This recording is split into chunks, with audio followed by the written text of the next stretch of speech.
तुला पाणी हवंय का? पाणी दे तुला. नाही नाही. बर, मला सांग कशी आलीस तू? भावाने सोडलं मला. बर, भाऊ थांबलाय का गेला मग? नाही, तो गेला.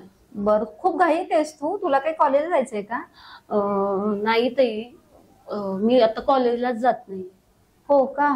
का बरं, का नाही जातेस तू कॉलेजला? नाही ताई, मला जावंसच वाटत नाही कॉलेज. काही झालंय का रिया?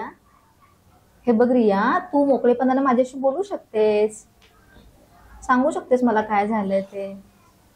खरं तर मला तुम्हाला सगळं सांगायचंय, पण मला कळतच नाहीये मला काय आणि कसं सांगू, कुठून सुरुवात करू. खूप अस्वस्थ दिसतेस रिया मला तू. हे बघ, पण तू काही बोलली नाहीस ना, तर मला कळणार नाही. त्यामुळे तू मोकळेपणाने माझ्याशी बोल. बोलल्यामुळं आपलं मन हलकं होतं ग. आणि मी तुला खात्री देते की आपण दोघी जे काही बोलू ना, ते कुणालाही बाहेर कळणार नाही. ह्या सगळ्या गोष्टी गोपनीय राहतील. नक्की? हो हो, तुला मी खात्री देते. त्यामुळे तू मोकळेपणाने माझ्याशी बोलू शकतेस.